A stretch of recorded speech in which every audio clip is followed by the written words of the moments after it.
Jared Polin, FroKnowsPhoto.com, and welcome to RAWtalk episode number 185. The time is currently 3:18 in the p.m. on Wednesday, February 4th, 2026, and there's exactly 69% battery life left on my watch. And it's currently 32 degrees here in Philly, and we have a lot to talk about. Why? Because, yeah, I took 2 Leicas to Paris. As you guys know, I mentioned a decision was made last week, and I've already gone and come back from Paris. 2.5 days on the ground. A lot to talk about. That's all coming up. But first, we need to talk about Steven and his baby. Because Steven and his wife welcomed a baby girl the other day by the name of, drumroll please, I didn't guess it. I never got it. It is Molly Elizabeth Eckert, or me for short. Look at me. My initials are me. That's right. Shmee. Shmee. I love that movie, Hook. But anyway, Molly Elizabeth Eckert, or M-E-E for short. Well, that's what I will call her. She is cute, I guess. I don't know. She looks like a baby. She looks like Steven. So maybe she's not cute. I mean, it's a baby. I mean, what are you going to say? The baby just came out of the mom. You're like, okay, it's a baby. I don't think any baby looks cute when they're first born. Give them a couple days or a couple weeks. You're like, oh, that's a cute baby. But when they're like 14 minutes old, you're like, yeah, I don't know about that. I don't have a baby, so I can't tell you what I think about a baby. But I'm going to hopefully go over there and photograph the baby number 2, very similarly to how I photographed baby number 1 a couple years ago, except I know I had a Fuji at that time. That was at GFX large format, the 1-800X, I almost called it. The GFX 100S, I believe, I was borrowing at the time. But no, I'd like to go back and photograph, so I need to set that up. So that is the first thing I wanted to get out of the way, is congratulating Steven and his wife on having another baby. So that is that. Steven is on paternity leave until he decides that he wants to come back and work, and then we will get back into working. But that's up to him. He will decide to come back when he's ready. We don't have like official times, and I don't know how all that stuff works. It's whatever he needs. In life. We'll figure out business later, I guess. Better get back to work soon. No, really, he needs whatever he needs to feel okay, and then we'll figure it out from there. Before I get to Paris and the Leicas, there's been some stuff on Instagram that I kind of want to talk about, and I get served so many reels, and I get it. If you start sharing certain things with people, and even if you share it privately and you have some thoughts about it, then Instagram's like, well, you might want to see more of this stuff because you keep sharing it. I keep sharing really terrible reels and posts that quote-unquote photographers are posting about, this is a setting to get perfectly sharp images, as if one fucking setting controls what makes a sharp image. It goes way beyond that. But I keep sharing it because I'm tired of hearing 1/250 or 1/100. And I feel like I need to comment, but I need to stick to my rule of do not comment. It's not worth doing, especially if someone has like 500, 1,000. So it doesn't know how many people they have. I don't want them to think that I'm like personally ripping on them, but they just don't know. And then I come back to the point is, well, they haven't been informed or educated, and it's not their fault. They're going based off of what they've seen on the internet and other people say. Like one of the dumbest things I heard a few weeks ago was the box speed. And we're talking about a film photographer. And she kept saying, I used box speed 100. I'm like, literally, you're talking about the speed of the film. You mean ISO or ASA if you want to get old school? But the box speed, literally, she's going by the printed number on the box. Well, the box speed was 100. The box speed was 200. The box speed is 400. It's like, come on, guys. Box speed? I don't know where you come up with this stuff, but it's not right. Who am I to say what's right or wrong? Well, I know who I am. I'm Fro Knows Photo. It's right in the name. Actually, I said it Philly style. It's Fro Knows Photo. That's if I enunciate. That's how you properly say it. I'm not the arbiter of what is right and wrong, but there are things that you should get right. Like not 1/250, it's 2/50th of a second. Or I'm fine with 1/250th of a second. right? That's 2/50th of a second, 500th of a second, 1/1000th of a second, 1,000th of a second. Fine. Shutter speed, aperture ISO. Yes, all of these things, but not 1/250, and definitely not a 70 by 200 lens. It's not 70 by 200. It's 70 to 200. It's 70 millimeters all the way out to 200 millimeters, which makes it a 70 to 200, not 70 by 200. Just basic things. But the thing is, it's not really everybody's fault, because if there's nobody out there to inform and educate about the proper ways of doing certain things or saying certain things, then it's not exactly the person's fault for not knowing. It's just this repetitive thing that happens, is that some Instagrammer, some influencer, some TikToker. I deleted TikTok, by the way, the other day. I'm not gonna agree to the terms of service that the new American company of TikTok has put on there. I'm just not doing it. They literally want to have access to every piece of information you share. Not share, but don't even share. They want to know your sex, they want to know your orientation, and they want to use it. So no, I will not be a part of that. And I don't have a huge following. I probably have close to 10,000 on there, but I don't want to agree to that. So I'm not going to agree to it. That's my choice. And it's also your choice to agree to it and not care and keep using TikTok. But I'm not going to willy-nilly go press that button just to do that. So I'm not going to be participating in TikTok right now unless that changes. Or unless I read it even deeper and get some more understanding. But from what I've read about it, it is not good for just about anything. If you don't want to be tracked, I don't care about being tracked. Like, I really don't. My face is out there. Everything's out there. Like, all the information's out there, but shouldn't be voluntarily allowing them to take this information, like, and do what with it? Build a database to do what with it? Like, if you say something negative, anyway, don't want to go down this path. So no TikTok for me anymore. And I also need to cut back on Instagram in terms of worrying what these people are saying.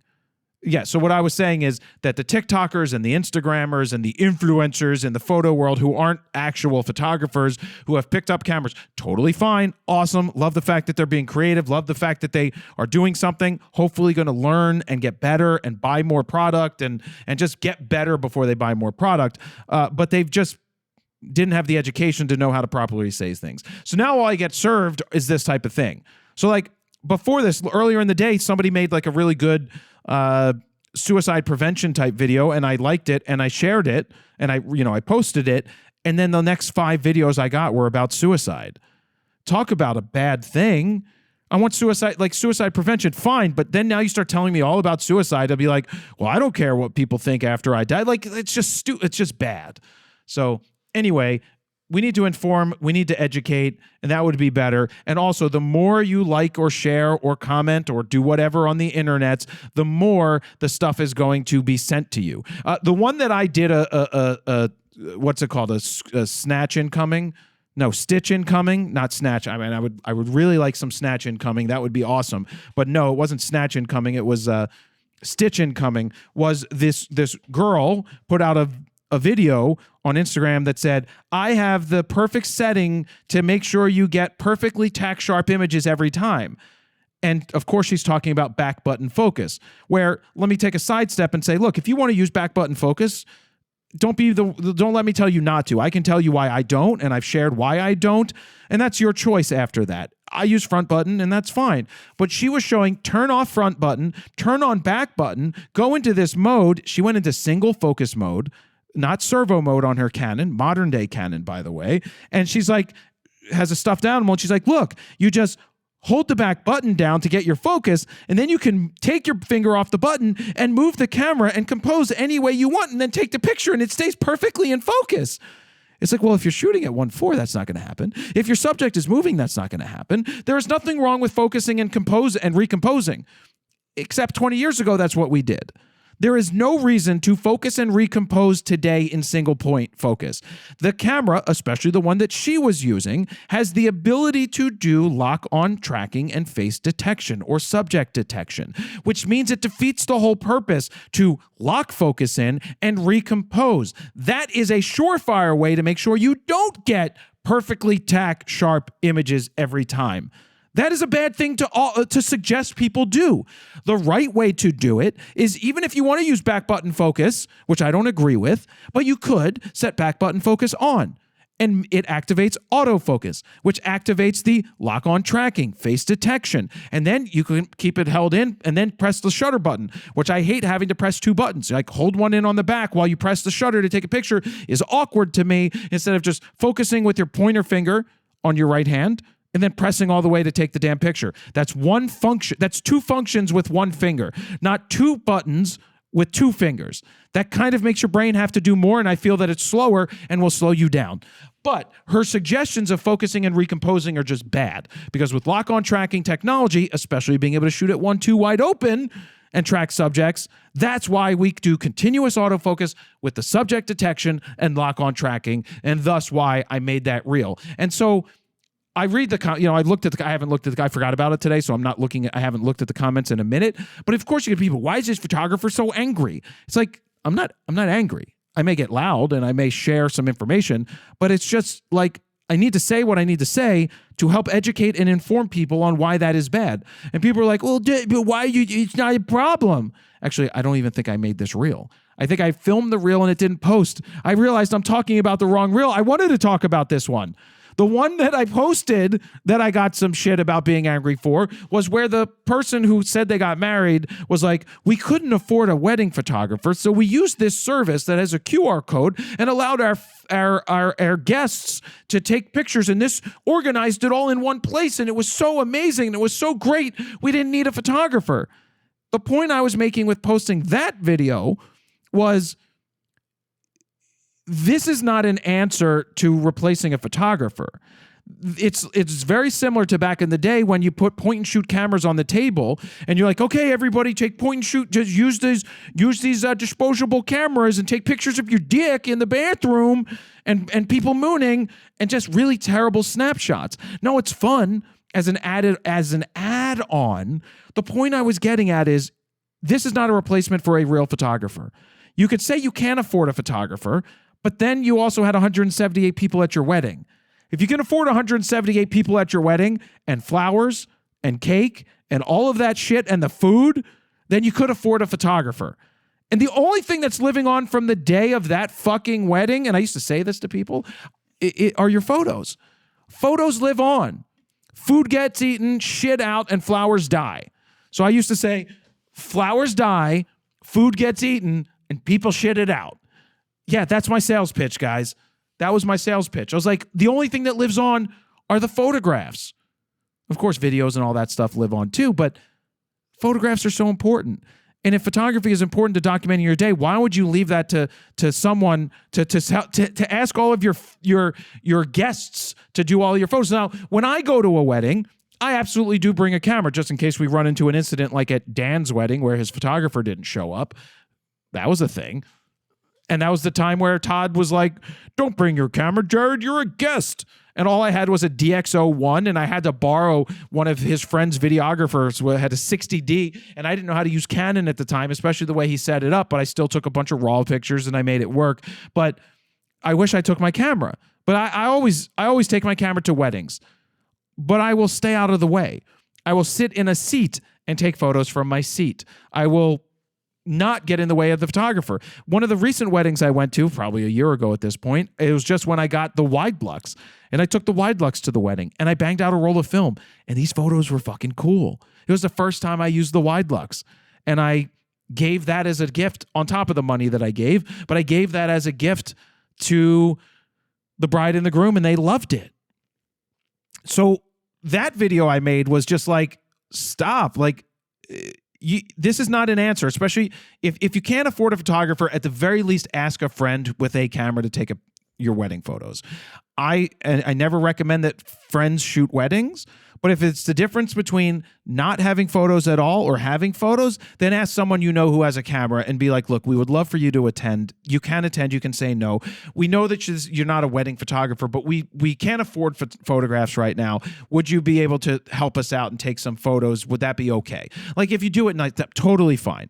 But just being like, oh, we paid for this other service and it's great. And it was so much fun.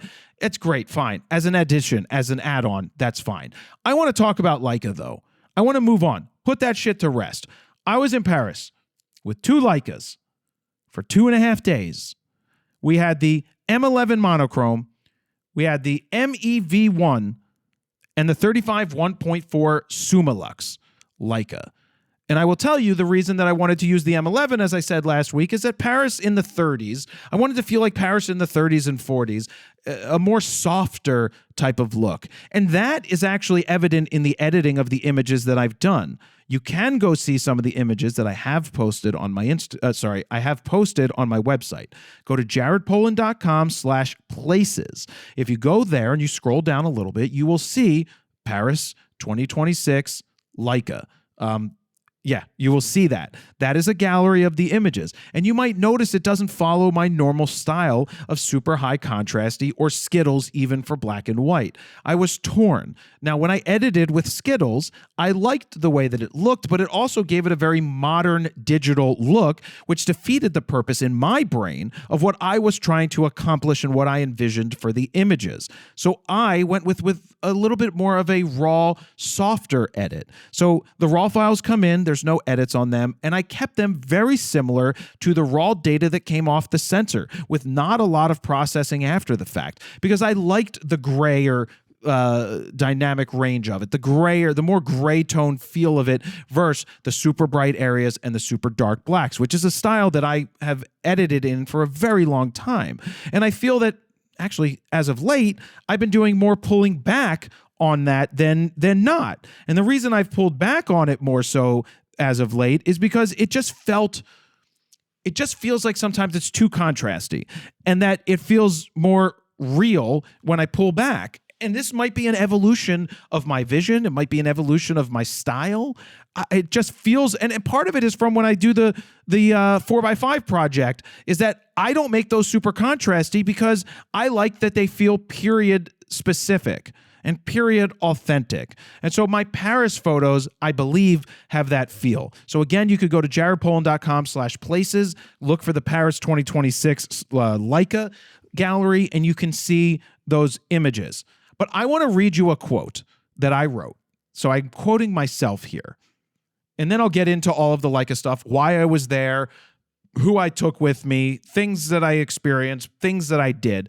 But this is the overreaching quote that kept going through my mind after using the Leicas.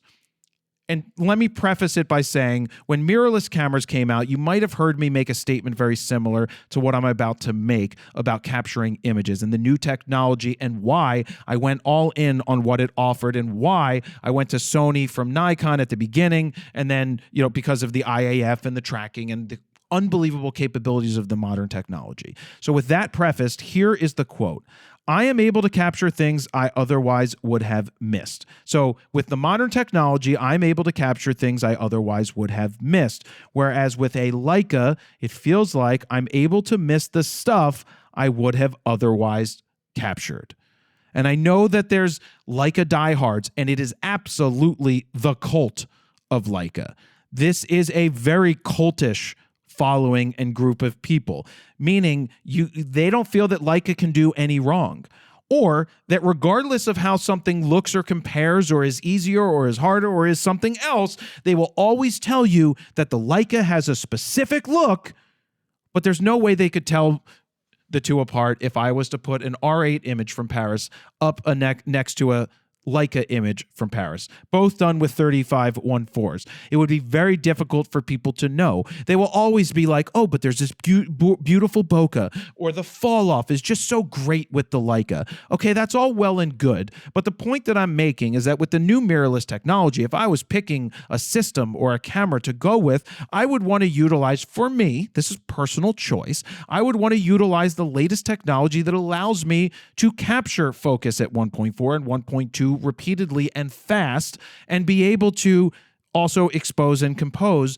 and get the shot. Whereas with the Leica, there's a lot more that goes into it. It is a much slower process, which is totally fine. They're all mechanical. I mean, yes, it's a digital camera, but you control your aperture. You control your shutter speed with the shutter speed dial. You set your ISO.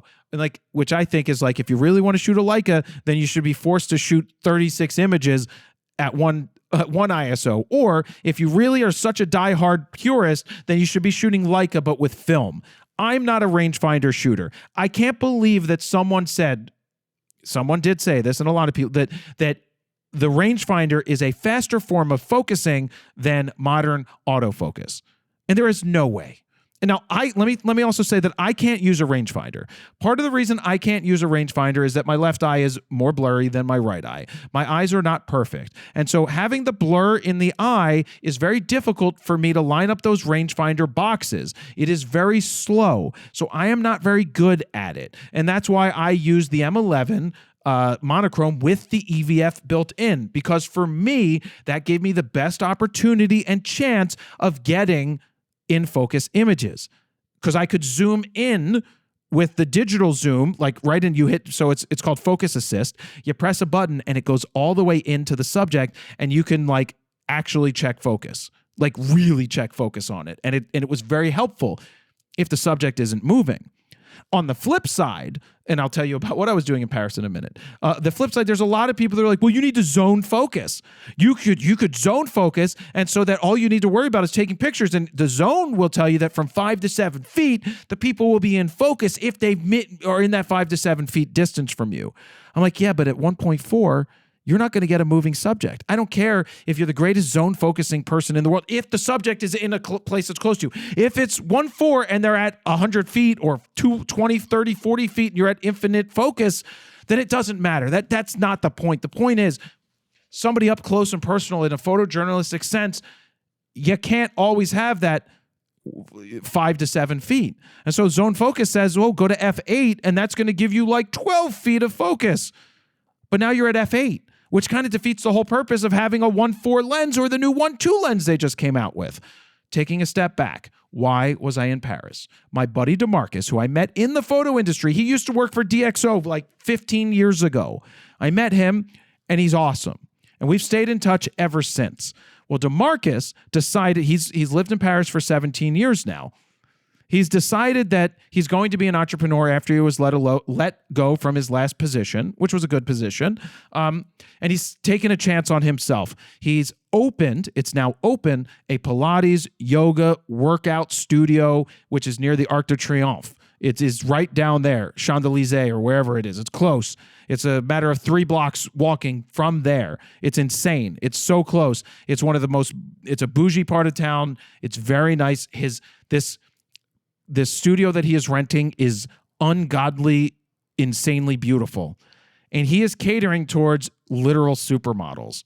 I use the word literal because I was there when supermodels walked by. I was like, they're real people.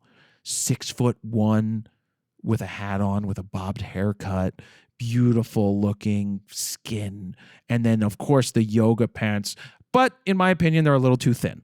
There's that. But they were real models. But anyway, he's catering towards this super high-end thing, and it's going to work, and it is gorgeous, and it's beautiful, and I was there to support my buddy DeMarcus. I told him that I will fly out to support you during your opening day, and I did. And it's funny, he's like, people say that stuff all the time, and I don't believe them. He's like, but here you are. I'm like, well, yeah, I said I would do it. I do the things I say. I know people are like, yeah, I'll come out, but I have the luxury of doing that. And people are like, well, isn't that a long flight to go for just 2.5 days? Well, it's 6 hours, 20 minutes there from the East Coast, and it's 7 hours and 20 minutes back, because going, you have the tailwind, and coming back, you do not have you have the headwind. But I used miles, and they were super inexpensive, and I stayed at an Airbnb, and I took Austin, the new employee, for his first outing and shooting with me as an employee to Paris. All expenses paid. And we eat well. We do not skimp out on food. We eat the food, and I pay for the food because I'm the boss, and he's there with me as my employee. So that was the first time that we've worked together intimately for a short period of time to create content. The goal is a vlog in Paris with all the things that I did in Paris. Oh, I should have also mentioned that there's new Canon lenses. Yep, new Canon lenses that I actually took to Paris, which I'll talk about at the end after I talk about this, but I'll just mention real quick. 14, and I had to double check because I'm recording this before those lenses are announced. And I'm like, can I do this? Can I do this? This isn't being broadcast live, is it? No, this comes out Friday morning. That stuff gets announced Thursday night. So it is available. 14 1.4 VCM and fisheye 7 to 14 millimeter fisheye. One is the fisheye is $1,900 and it's $2,600 for the 14 1.4. The fisheye is 7. At 7, it's circular. It's 2.8. At 14 millimeters, it's 3.5, and a real fisheye, regular, diagonal. I didn't even tell. Yeah, there's so much. Photo News Fix has the whole story on it, and then we'll make reviews of them after the fact. But Austin was there to document me photographing and doing what I was doing, and that is what I want to bring more to the channel. Videos if you guys could sit and watch on TV like it's a TV show, and not get bored, because, you know, it could be 20, it could be 30 minutes long, or it could be a 40-minute long episode, and it's just a different piece of content that we don't have, that I enjoy, that I'm already going to create, I'm already going to shoot, so let's document it. So that was Austin's first trip with me. And yeah, that's what I have to say about Boston. And by Boston, I mean Austin. Austin, Massachusetts. So yeah, he's shooting with the Canon R5 Mark IIs and stuff. So anyway, my buddy DeMarcus was doing a thing. Then I asked about, you know, why don't I try to get Leicas and do Paris and Leicas? And that's why I ended up in Paris with 2 Leicas. And I used the I did not use the MEV1 very often. I did one comparison between that shot in color, which is to be converted, and then the M11 monochrome shot the same way. Same lens, same settings. Now, I want to point something out. The Leicas do not pass along the information from the aperture into the camera or into the file. So even if I was set to 1.4, the aperture that it shows in Lightroom is not correct. And I know this for a fact because I set it to f16 to take a picture, and it came into Lightroom at like 1.7 because it doesn't pass the information along, which is so weird and so odd. I get it. It's all mechanical and there's no talking to the lens. I get it. But in this day and age, I don't get it. So how was it using the M11 monochrome with the EVF? I got used to it. I had it set up the way that I needed it to be. And guys, good photographers can shoot with anything. You can shoot with a potato with a hole in it and get good results. If you know what you're doing, the fundamentals of photography, you can pick up any camera in any situation from any era, and you should be able to get good results. That is the difference between a real photographer and someone who just pushes buttons, because there is no auto modes on those cameras from the 1940s. It's not there. You got to take meter readings. You got to do your manual focus. You got to do all of the different settings to figure it out, and you got to know it all. But the great thing about today is the modern technology is both helpful, but also could be detrimental if you don't take the time to learn the fundamentals.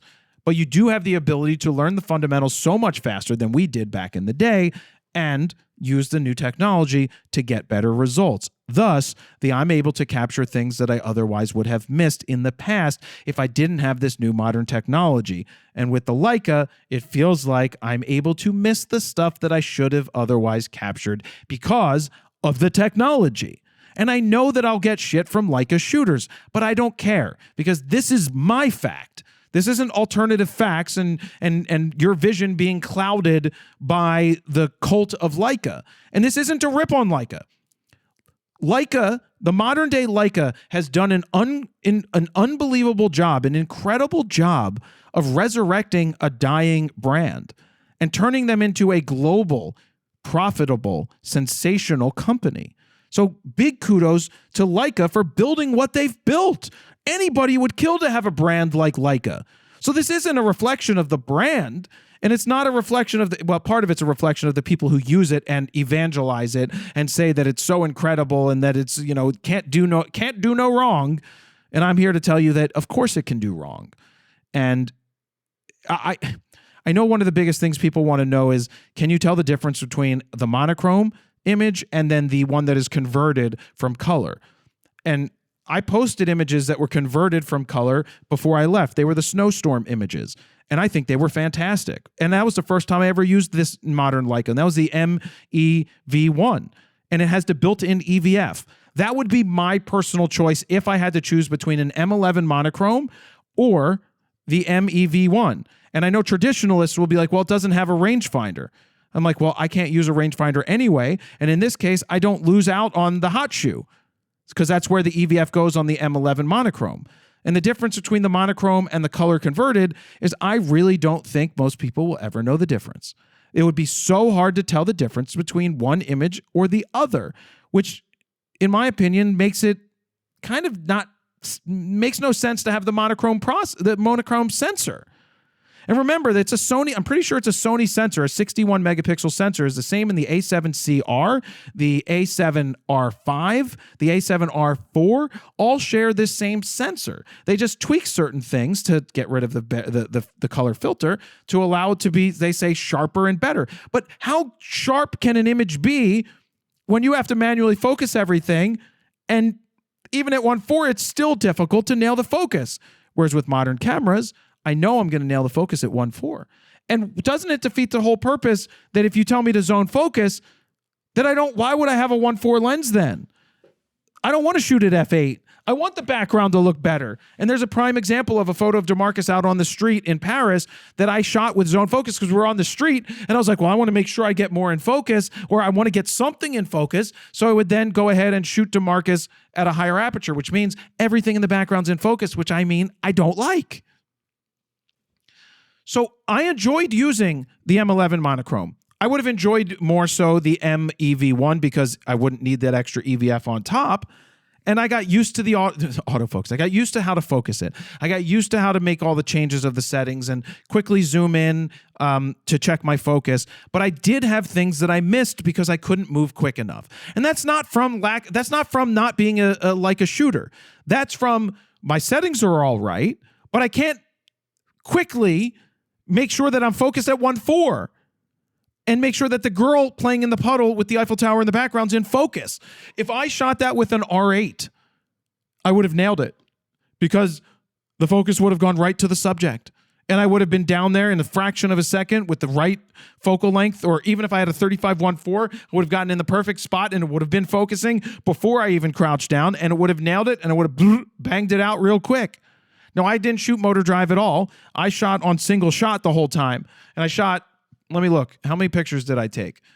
In Paris, it says I have 488 images, and I took 3 with the MEV1. Those are the comparison black and white conversions. Of the 488, I edited down to 178. So 178 I edited down to. And then of that, I edited down to 114 of the what I consider to be the best of the best. But then beyond that, it's the best of the best of the best with honor, sir.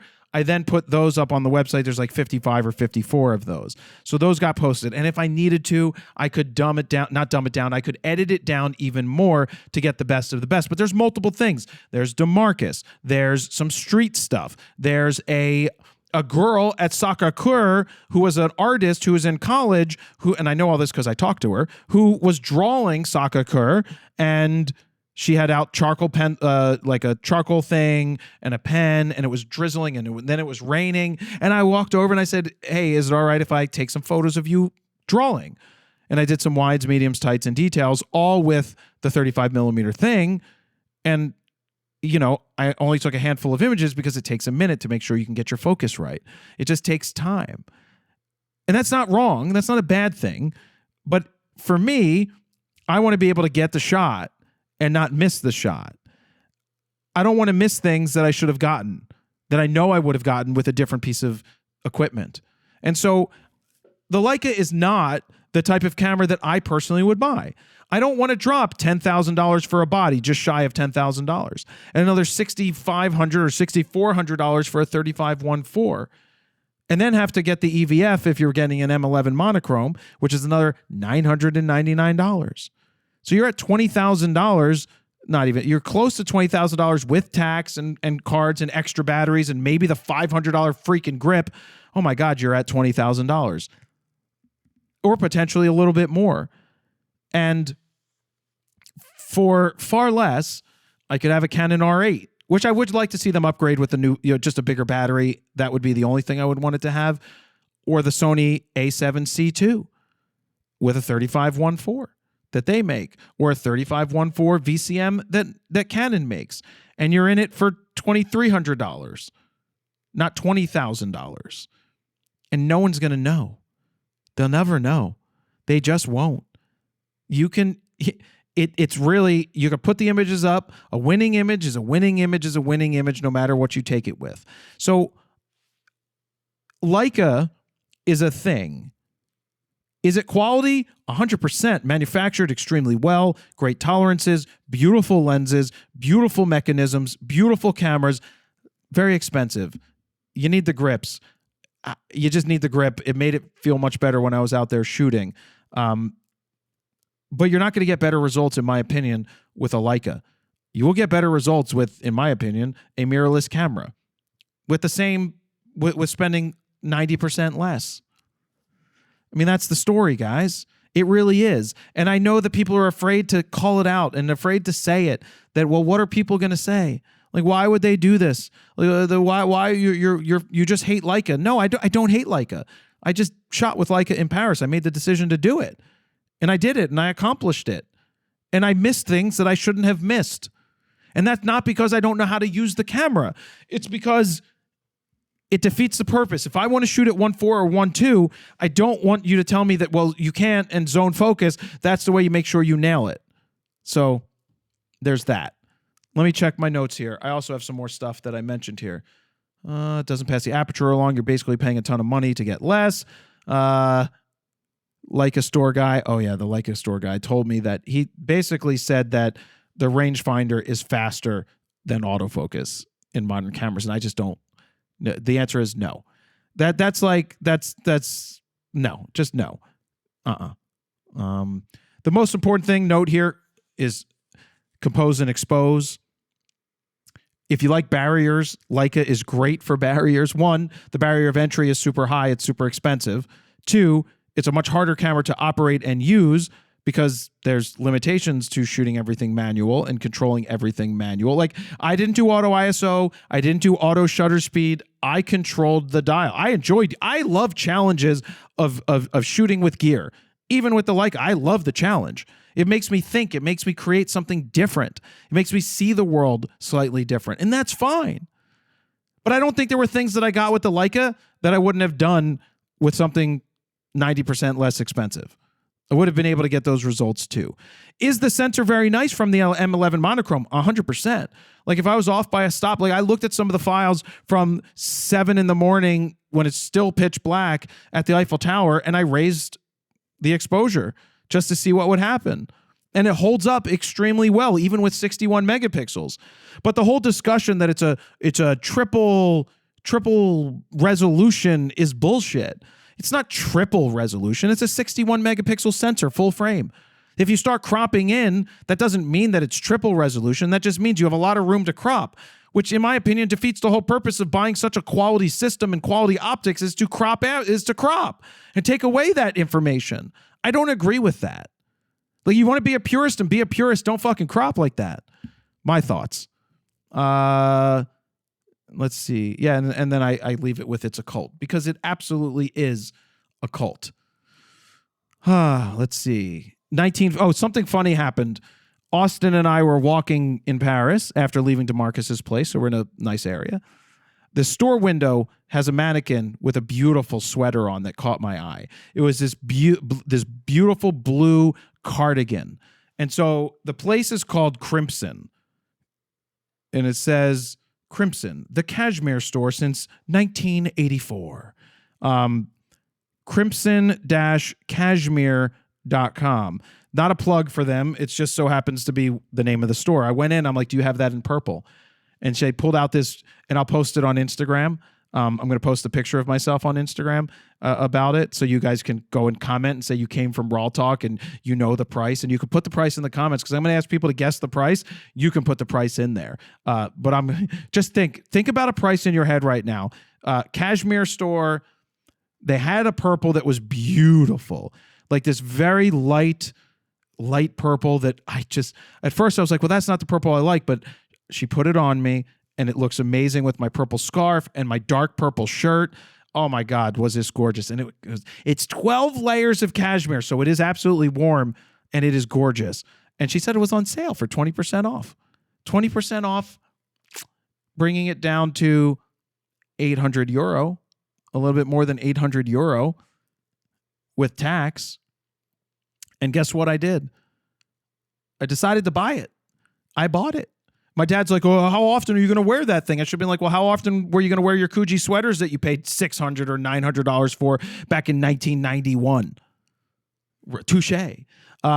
But yeah, I don't buy clothes very often. I wear the same things every day. I buy a couple of nice jackets in the history of me buying jackets. But this thing was gorgeous.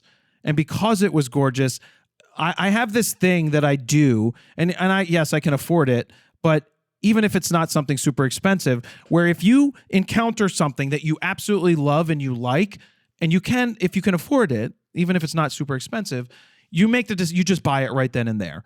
You don't wait. You don't go back later. You don't say, well, I'll think about it.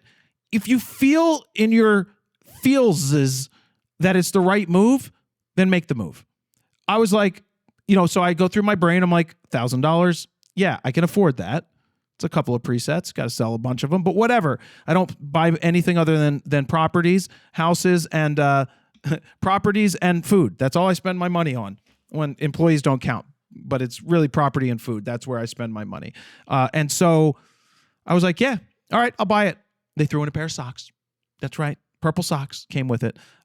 It's gorgeous, and I love it. And I wore it the other day, and I'm not going to wear it too often, but it's fucking awesome. I really, really love it. And so that's why I decided to purchase it. And I only can think what Austin is thinking as a new employee as I throw down the credit card to buy $1,000 sweater.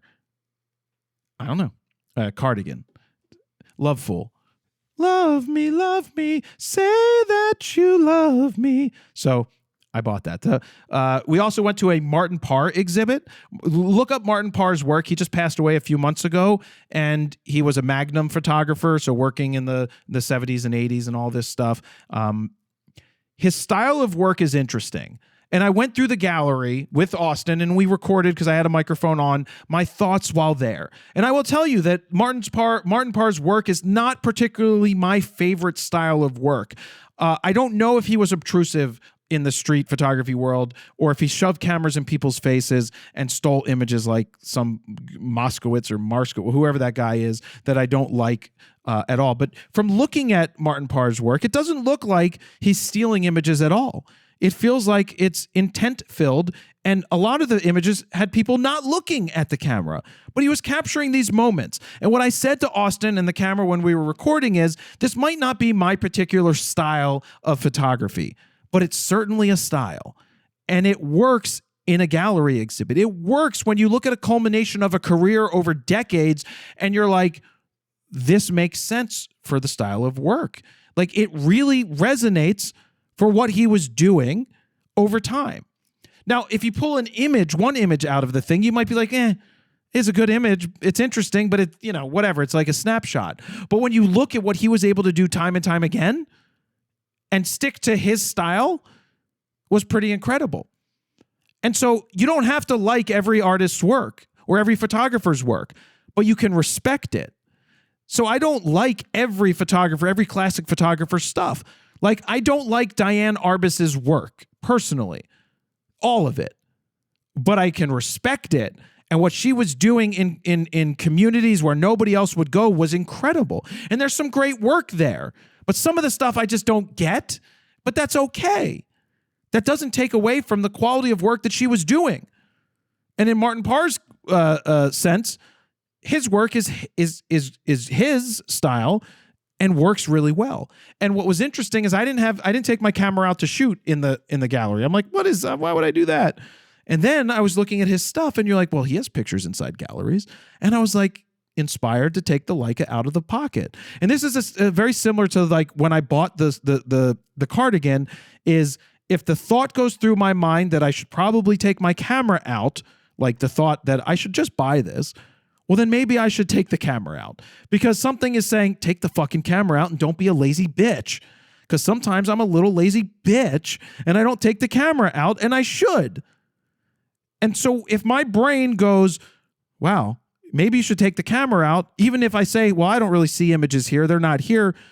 Well, you're not looking through the camera. As soon as I took the camera out and I looked through the camera, I started to see the images. And I took a bunch. And those aren't up on the website. I didn't include those in the gallery right now. They'll probably be in the vlog and stuff. I left them out because without context, I don't know that they work fully. Maybe I'll add a few. They're fine. I don't know if they set the world on fire, but it was my attempt at being Martin Parr for a few minutes. And I do highly recommend, if you're anywhere near Paris, near the Tuileries, the Martin Parr exhibit is taking place in the Tuileries at the blah, blah, blah. I don't remember the name of it. They were kind enough to leave me tickets for free, which I would have bought. There was a long line when we got there, which we skipped because I was like, excusez-moi, je m'appelle Jared Polin, Frono's photo. My number is Jared Polin. I'm on a list. And they were like, you are on a list. And then we went in. We didn't have to wait in the line. It wasn't even that long of a line. Actually, it was a pretty long line, but they moved people through pretty quick. So if you are in Paris, look up Martin Parr exhibit. It's running for a few months. I do suggest you go check it out. I didn't like the Picasso Museum, but I did like the Martin Parr one. It was pretty good. Food-wise, we had some good food, ate a lot of baguettes. The butter in Paris, is so good. As in the famous words of my buddy Troy, this is what he would say when he liked something. That's right. Yeah, that's how good that beurre is. So good. So good. Let's see. What other things do I need to talk about? Other than a good photographer can use any tool and get great results. The Canon lenses. So those two new lenses that I mentioned earlier, 14-1.4 VCM lineup of lens, and the fisheye lens. Fisheye is very limiting. Like, where do you use 7 and where do you use 14 fisheye? One has a 190 degree field of view and one has a 180 degree field of view, 180 diagonal, which is the fisheye. At 7 millimeters circular, I need to make sure that my feet aren't in it or my face or my hair isn't in it. So you have to be very careful because my hair is going to show up in the photos if it's up to my eye because of how wide it is. So those wide shots would come in handy in stadiums. It showcase a scene. I'm not sure where circle gets used very often. A fisheye 14 is good in certain areas because it just gives you a wider look with some bowed edges. Whereas on the flip side, the 14-1.4 is rectilinear, so you get straight lines. That's the difference between a 14 fisheye and a 14 rectilinear non-fisheye, is that you get straight lines with the other one. So that's that. Then I got to get home shortly because I have a workout. It's leg day and bowling day, and that's what I got. So I'm not sure when Steven's going to be back for this discussion or back for his job, which I mentioned at the beginning. But when he does come back, we'll get him all caught up. But I had a very nice time in Paris. I could see staying in Paris longer or living in Paris for a while. But then again, what would I do? The same thing that I do here. So might as well do it in Paris, I guess, is the answer. But 2.5 days was enough. I don't know what I would have done on a third day if we had another day. I think I ran out of things. But I would like to go to the south of France. I would like to try some other parts of Europe that I haven't done yet. But I do recommend going to Paris. If you go to Paris, it's beautiful. Get the food, stay at an Airbnb, stay somewhere. If you can afford some, I didn't stay at a hotel because hotels are super duper expensive and I'd need 2 rooms with Austin. Me and Austin, we're not going to share a room, but I got an Airbnb with 2 rooms and it was right in the Marais and it was a really great part of town, close to the metro and walkable to everything within 20 or 30 minutes, which was awesome. So really happy with it. 2.5 days felt great. Yeah, it's a long flight, but it was a pretty empty flight. So I got to lay down on the seats, the 3 seats, and just lay across it myself. So that was always a plus and a bonus. At the end of the day, guys, well, you could go look at the photos at jaredpolin.com/places. It's a Squarespace site, real easy to set up. The Leica, I have to send them back, but it's not my jam. I can do it, but it wouldn't be my first choice. I've proven I can do it, but not the first choice that I would have because of the limitations. I don't want those limitations on me. I got my 4x5 for limitations, like really good limitations. But I can't justify if Leica was to give me the camera, would I use it? That's a good question that just popped into my head. The answer is I don't know. I really don't know. I don't know that it would be the choice. I mean, I love the size of it, but an R8 is pretty small with a 35-1.4 as well, slightly larger than the 35-1.4 Summilux. of course, and the Leica's smaller, and I'm not going to say inconspicuous, but it's smaller, and you could take it into situations more so than my R1, but I'll take my R1 and 28 to 70 into everywhere. My hair isn't going to be inconspicuous. It's going to pop out. It's going to stand out all the time anyway. So I don't really worry about that stuff. I am very appreciative that B&H hooked me up with the MEV1 to take, and I'm appreciative that the Leica store in New York was kind enough to just ship me a brand new M11 monochrome with a used EVF, which allowed me to make this video. And I hope, I'm just going to say, I just say it like it is. I'm not going to sugarcoat it. And I don't, look, if you want to buy Leica, that's on you. That's your thing. That's it. You can do great things with anything. If you feel that that's the right tool for you, then fucking do it. Go support Alan's camera. Go support, B&H helped me out there. I prefer going to Alan's camera, but also the Leica store in New York, super helpful and appreciative of the fact that the guy sent me all of this stuff basically off of a phone call. Was like, I'll help you out. Whereas the regular Leica people have told me no time and time again. So really, a big thank you to the Leica store, Robert in the Leica store in New York, the manager who hooked me up. Thank you. Thank you for getting it. So I gave it a fair shake, of course. And I got a nice photo story. You can't question the quality of the build, the lenses, and the results. You can question the ability to focus when you need to focus quickly, especially at 1.4 or 1.2 with their new 35 1.2. It is not built for that. It is meant to be a slower, more methodical, more barrier-driven style of camera and shooting. I just didn't do motor driving. I put certain limits on myself. That doesn't make it bad. And I'm not trying to defend it, but it is absolutely a cult. And that's up to you to decide if it's right for you. It's also super expensive. If I had $20,000 to spend on a kit, it's not going to be on one body and one lens.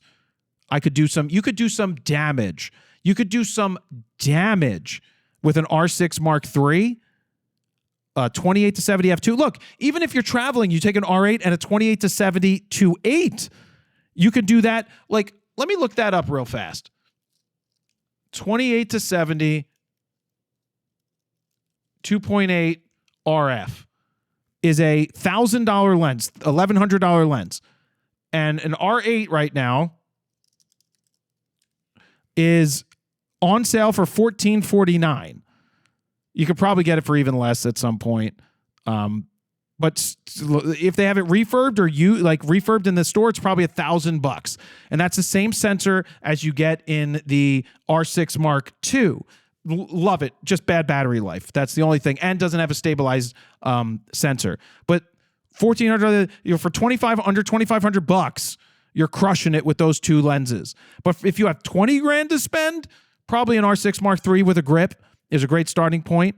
You want to go to town, get a 28 to 70, get a 70 to 200, get a 85 1.2, get a 14 to they don't have a 15 to 35 if you want. And you could, for 20 grand, holy shit, you could build an amazing kit. You could build a great kit for 20 grand. But a lot of people that have the money don't care about that. They want to spend it on the Leica because that's what they want. And there's nothing wrong. If you're just a guy or a girl or a person or a non-gender binary person who wants to go around and that's your love and you want to capture images with that, and if you miss something, you miss something, and you just feel good using it, then use it. Then use it. I could do it. It's just not my choice, not my personal preference. So I'm going to leave it right there, guys, because I have to get home for leg day. Current time is 4:12. It's Wednesday, the 4th of February. There's now 68 battery life meter battery on my camera, on my watch, whatever. 4:12 p.m. Thank you guys very much for listening. This is episode 185. You could always text me. Let me know what you think. Jared Polin, FronosPhoto.com. See ya.